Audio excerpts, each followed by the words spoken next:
宁拆10座庙，不毁一桩婚。这句话在我们这个维护家庭和谐的社会里流传已久。许多人面对婚姻危机时，往往被亲朋好友劝说忍一忍就过去了。特别是对于女人来说，仿佛容忍丈夫的背叛是一种美德。但当背叛者和第三者都骑到你头上撒野时，是继续忍让还是反击？每个人都有自己的选择。今天我要讲述我的反击故事。林太太，请问您先生在家吗？我有重要的事情要和他谈。一个年轻女人站在我家门口，挺着明显的孕肚，嘴角挂着若有若无的微笑。我愣在原地，感觉血液凝固了。大家好，开始今天的分享之前，希望你能给人间烟火点个订阅，我将会分享更多优质的内容。你是谁？我努力保持声音平稳。我叫苏婉，是周总的女朋友。她微微抬起下巴，炫耀似的抚摸着自己隆起的腹部。这里面的宝宝是周总的。我想，作为他的妻子，你有权知道这件事。我瞬间明白了一切。周总，我丈夫周明，那个在外人眼中模范丈夫的真面目。我丈夫不在家。我冷冷地说，正准备关门。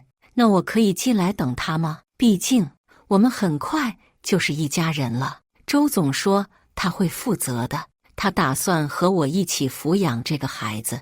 我的手紧紧握住门把，指节发白。这个女人不仅仅是来宣告她的存在，她是来占领我的领地。请你离开，否则我会报警。我的声音在颤抖。苏婉不以为然地笑了。报警？以什么理由？我只是来拜访未来的家人。周总知道我来这里，他很快就会回来。就在我们僵持不下时，一辆熟悉的黑色轿车驶入院子。我丈夫周明满脸惊恐地从车上下来，快步走向我们。婉婉，你怎么来了？他无视我，直接问那个女人。周总，我等不及了，想提前和林太太见面。苏婉撒娇般地说道，随后转向我。林太太，周总对我很好，他说等孩子出生后会给我们安排一个家，希望你能理解，毕竟这是他的亲骨肉。我看着丈夫惊慌失措的表情，一股寒意从脚底升起。这不是偶然的出轨，而是一场有预谋的篡位。周明，你要解释的事情很多。我冷静地说，转身走进屋内。晚上，周明回到卧室，小心翼翼地靠近我，紧紧。我可以解释。解释什么？解释你在外面有了情人，还是解释你打算和他组建新家庭？我的声音出奇的平静。不是那样的，我和他只是一时糊涂。她突然怀孕，我也很意外。周明坐在床边，不敢看我的眼睛。所以你打算怎么办？我想先安抚他，等孩子出生后再说。我不会离开你的，我发誓。我冷笑一声。那个女人明显不是来求你负责的，她是来抢位置的，你看不出来吗？周明沉默了，半晌才低声说，给我点时间处理，好吗？时间？我翻身背对他，随你便吧。第二天一早，婆婆打来电话，要我去她家一趟。我心里已经有了不好的预感。婆婆家中，她和公公坐在沙发上，表情严肃。锦锦啊，昨天那个事，明明已经跟我说了。婆婆开门见山，那个女孩子怀了明明的孩子，都6个月了。我冷静地坐下。所以呢？所以我们想了想，毕竟是明明的骨肉，不能不管。婆婆语气温和但坚定。你和明明结婚5年了，一直没有孩子，这个孩子可以算是周家的香火。我不敢相信自己的耳朵。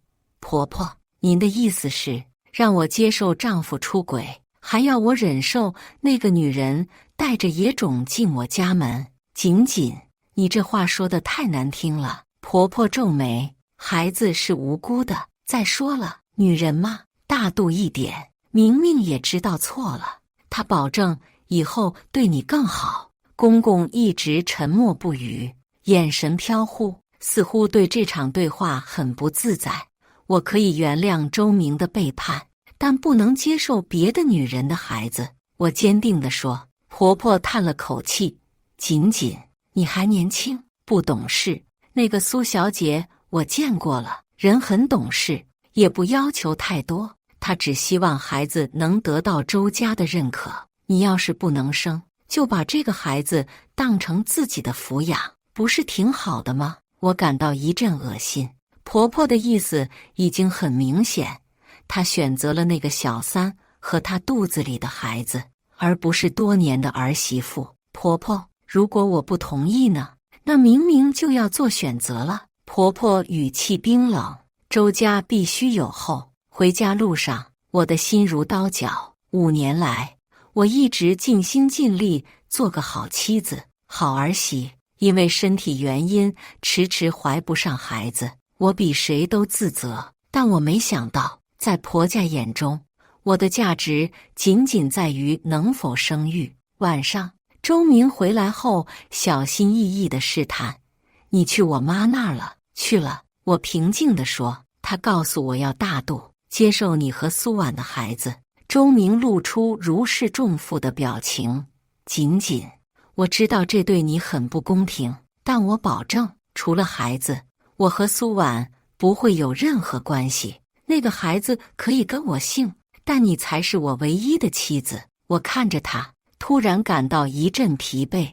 周明，你真的以为我会接受这种安排？锦锦，给我一次机会好吗？我们结婚5年了，我不想失去你。他靠近我，试图拥抱我，我本能地躲开。别碰我！你碰过他，现在又来碰我。周明的脸色变了。锦锦，你要冷静。我妈说的对，这事已经发生了，我们得想办法解决。那个孩子毕竟是无辜的。我冷笑。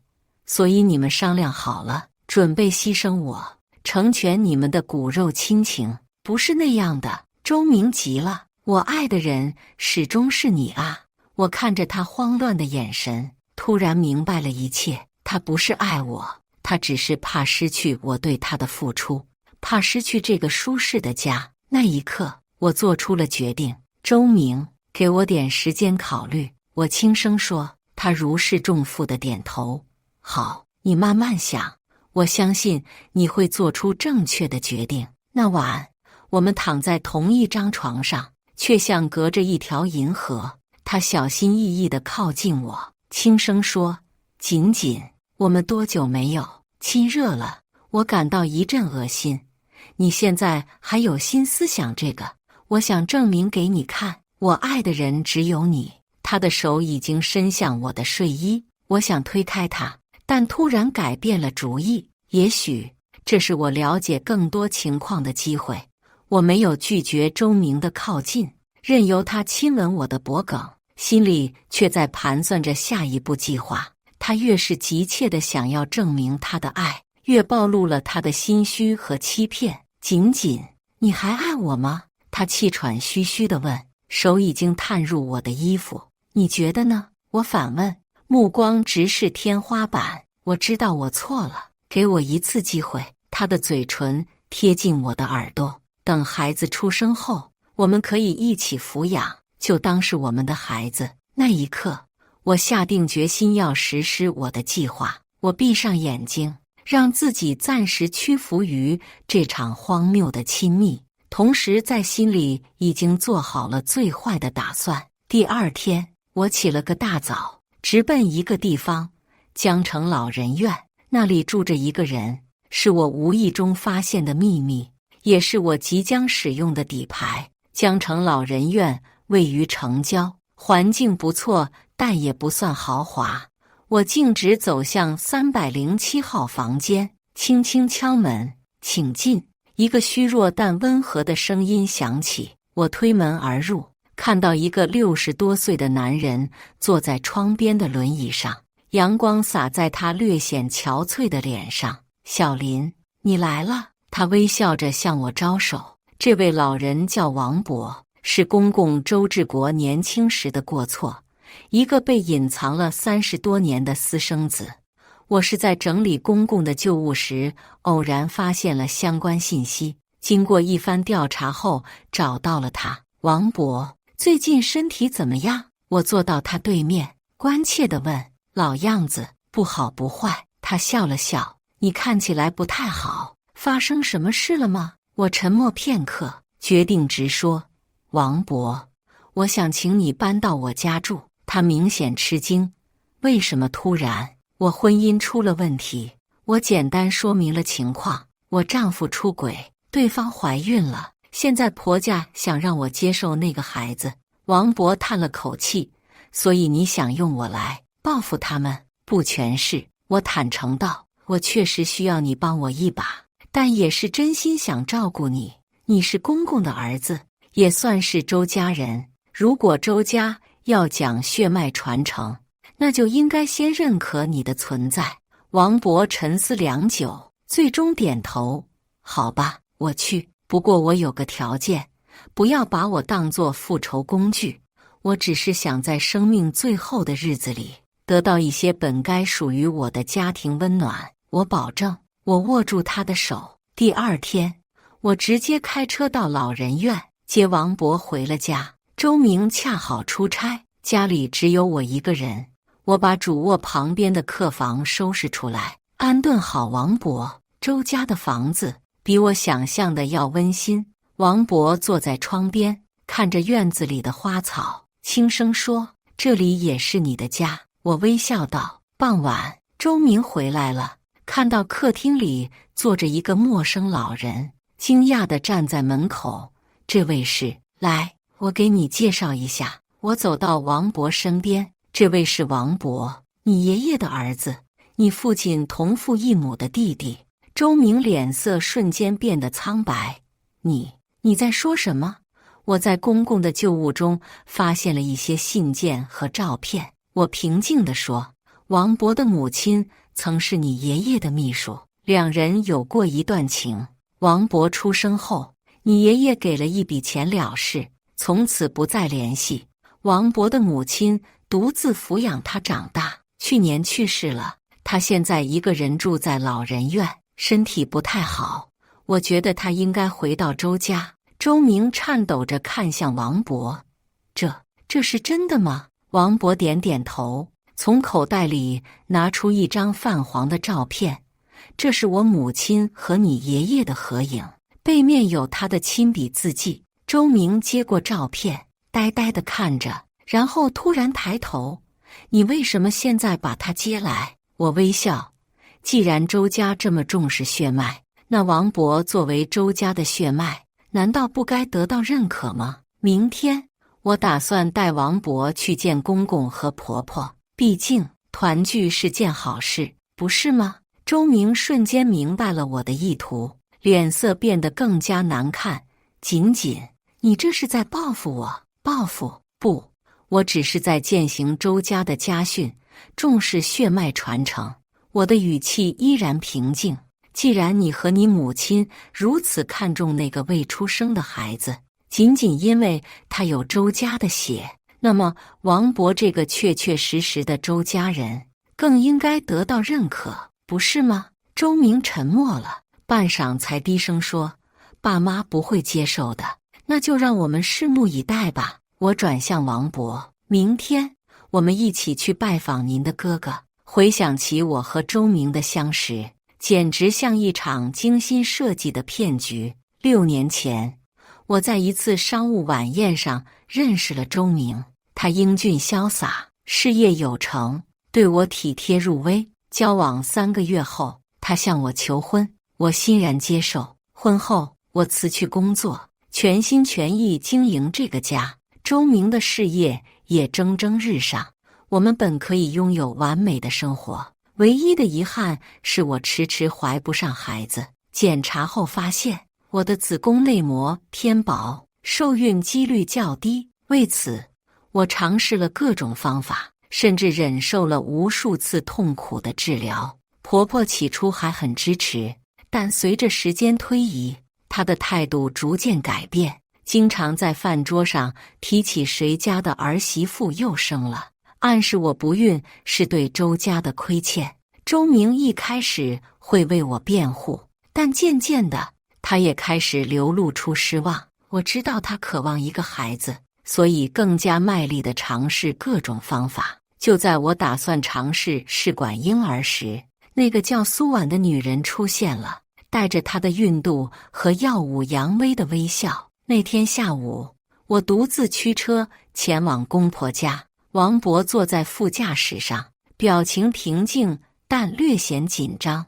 你确定要这么做吗？他轻声问。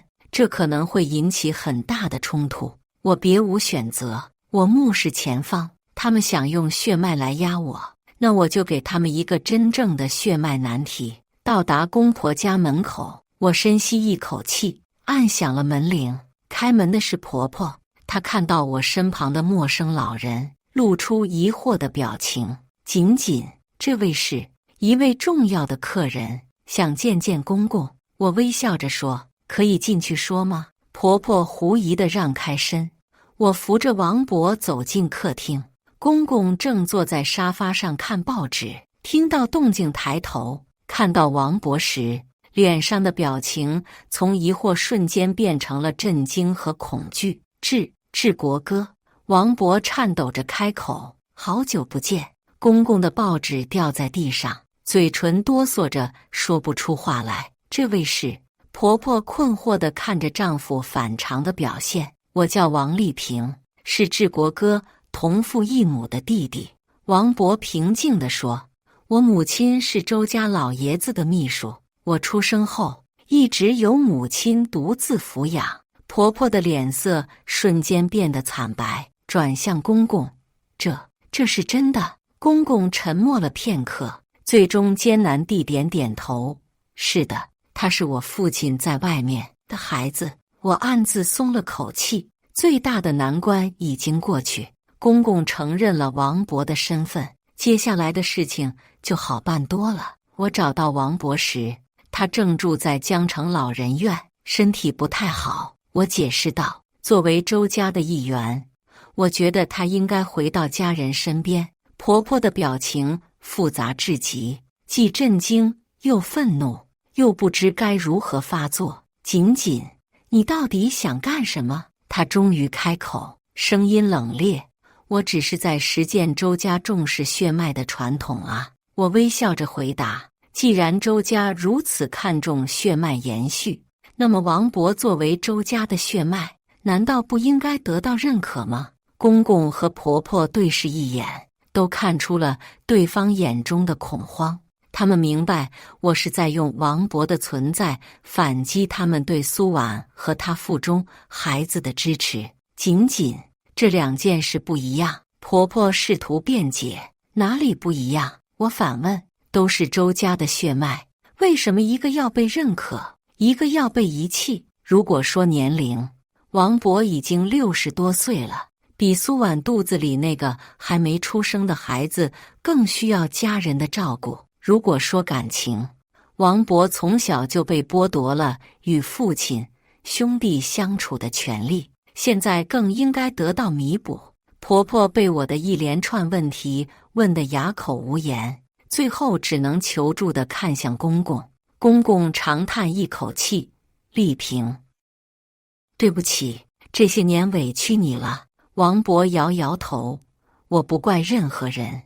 母亲去世前告诉我，不要怀恨在心。我来这里，只是想在生命最后的日子里，感受一下家的温暖。他的话让房间里的气氛更加凝重。公公低着头，婆婆坐立不安，而我则在心里计算着下一步棋该怎么走。回到家后，周明已经在客厅等着我们，脸色铁青。怎么样？我爸妈什么反应？还能有什么反应？我耸耸肩，震惊、愤怒、无奈，最后不得不接受现实。周明走近我，压低声音，仅仅，你到底想干什么？用这种方式报复我和我父母？报复？我笑了。我只是在用你们的逻辑行事。既然周家如此看重血脉，那么对王勃这个真正的周家人，理应给予关注和照顾，不是吗？你知道我不是这个意思。周明提高了声音，但看到王勃在旁边，又压低了音量。这两码事能一样吗？有什么不一样？我反问。告诉我，周明，如果你母亲要你在苏婉的孩子和王勃之间选择一个来照顾，你会选谁？周明被我问住了，半晌说不出话来。看，你也无法回答。我平静地说，因为你心里清楚，按照你们所谓的血脉重要逻辑，这两人都是周家的血脉，没有高低贵贱之分。但你们却想让我接受你和苏婉的孩子，而对王勃视而不见，这公平吗？周明沉默了，眼神闪烁。我知道他被我的逻辑困住了。仅仅，别这样，我们可以好好谈。不用谈了，我打断他。王勃会住在这里，我会照顾他。至于你和苏婉的事，我不想过问，你自己看着办吧。那晚，周明试图和我谈判，提出各种妥协方案，但我一一拒绝。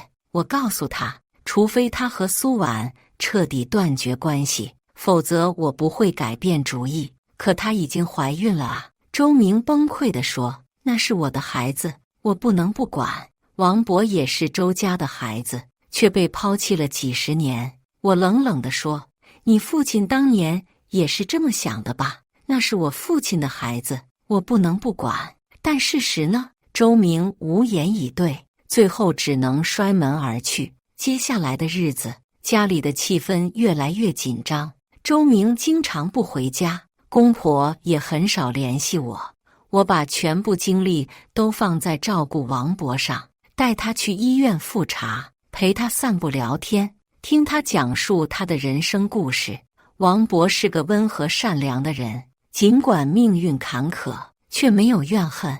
他母亲去世前告诉他周家的情况，但他从未想过要前来相认或索取什么。是我找到他，是我把他带回周家。有时我会感到一丝愧疚，因为我确实是在利用他。但看到他逐渐好转的身体和越来越多的笑容，我知道我的决定至少在某种程度上是正确的。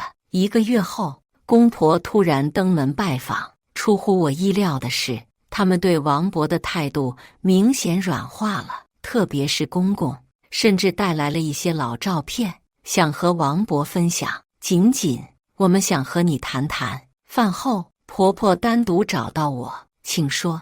我平静地倒了杯茶给她。关于明明和那个苏小姐的事，婆婆欲言又止。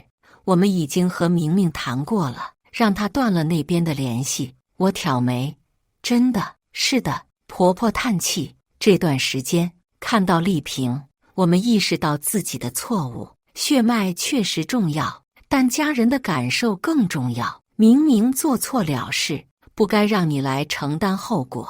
我没有立即回应，因为我不确定这是否是他们的真心话，还是被逼到墙角的妥协。苏婉那边怎么办？她肚子里的孩子会给一笔钱，但不会再有联系。婆婆坚定地说。明明也同意了，她知道错了，真的很后悔。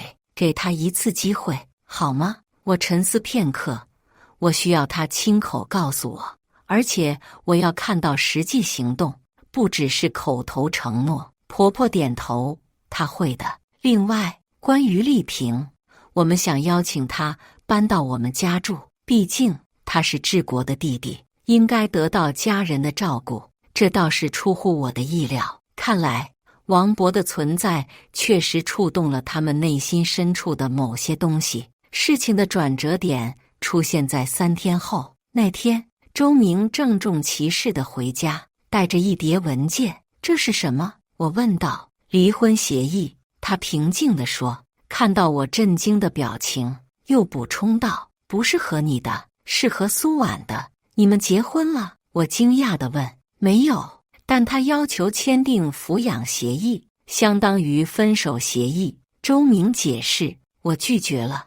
我已经和他彻底断了，包括给了一笔钱作为补偿，但不会有任何形式的关系维持。我翻看文件，确实看到了一份声明，表明周明放弃对未出生孩子的一切权利和义务。他同意了，不完全是。周明苦笑，他大闹一场，威胁要去公司闹，但我已经下定决心。最后，他接受了那笔钱，答应离开。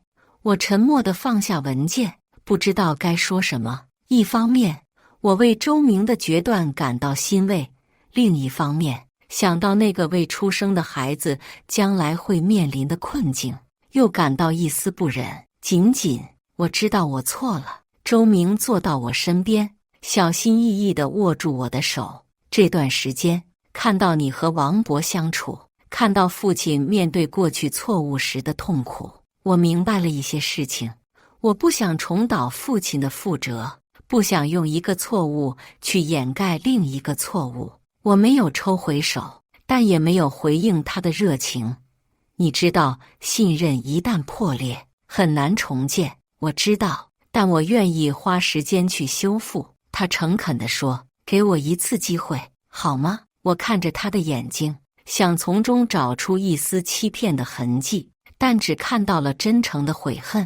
时间会证明一切，我最终说道，既不是答应，也不是拒绝，但有一点你必须明白，王博会一直是我们家的一员。周明点头，我知道。其实这段时间，我也和王博聊了不少。他是个很好的人，比我想象的要豁达。他说他不恨我父亲，也不恨周家，这让我很惭愧。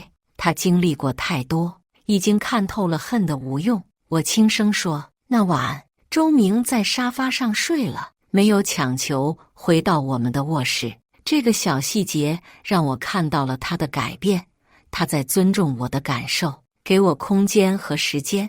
公婆对我们的关系很关注，但没有强行干预。令我意外的是，他们和王博的关系发展得很快，特别是公公，经常带王博去公园下棋，或者一起看老照片，仿佛在弥补失去的几十年。苏婉在拿到钱后，真的消失了，至少表面上如此。我本以为他会再次找麻烦。但看来那笔钱足够让他安分。偶尔我会想起他肚子里的孩子，不知道他将来会怎样，是否会知道自己的身世，但那已经不是我需要考虑的问题了。转眼半年过去，我和周明的关系逐渐修复，虽然还没有完全回到从前，但已经能够平静地交流，甚至偶尔一起吃饭、看电影。他很有耐心，从不催促我原谅他，只是默默地用行动证明他的改变。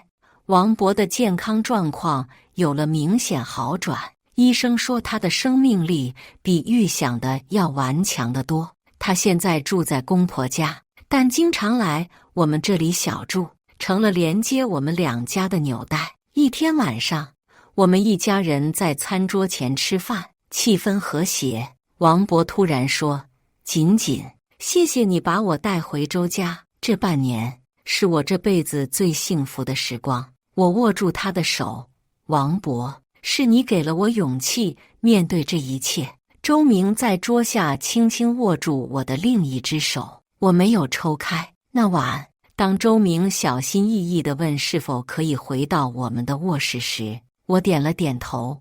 我们像新婚夫妻一样，既熟悉又陌生的拥抱、亲吻，重新认识彼此的身体。事后，我靠在他怀里，问出了埋藏已久的问题：如果我一直不能生育，你会怎么办？周明沉默片刻，认真地说：那我们就一直是两个人的家庭，或者考虑领养。但无论如何，我不会再背叛你。这半年让我明白，家人不仅仅是血脉相连的人，更是愿意彼此扶持、共度一生的人。听到这话，我的心终于放下了一块大石头。生活总是充满讽刺。我本想用王博来反击婆家对血脉的执着，却意外地促成了一次真正的家庭团聚。我本以为婚姻会因为周明的背叛而破裂，却因危机而让我们重新审视什么是真正重要的。前几天，我去医院做了检查，医生说我的子宫内膜状况有所改善，有可能自然受孕。我还没告诉周明这个消息，想再等等看，不是因为不信任，而是想确定我们的重归于好是建立在相互尊重的基础上，而不仅仅是为了孩子。有时我会想，如果苏婉没有主动找上门来，如果婆婆没有逼我接受那个孩子，如果我没有意外发现王博的存在，我们的生活会怎样？也许周明会一直在外面保持两段关系，也许我会一直被蒙在鼓里，也许王博会孤独终老。人们常说宁拆十座庙，不毁一桩婚，鼓励女人在婚姻危机时忍让退步。但我想说的是，真正的婚姻不是靠一方的忍让维系的，而是靠双方的尊重和理解。有时候，适当的反击不是为了报复，而是为了重新确立平等的关系。至于那些打着血脉旗号，要求女人接受丈夫背叛的人，我只想问，当你们为一个未出生的孩子摇旗呐喊时，是否想过另一个同样无辜的生命可能正被你们忽视？血脉真的比感情、尊严更重要吗？生活不会一帆风顺，婚姻也不是童话故事。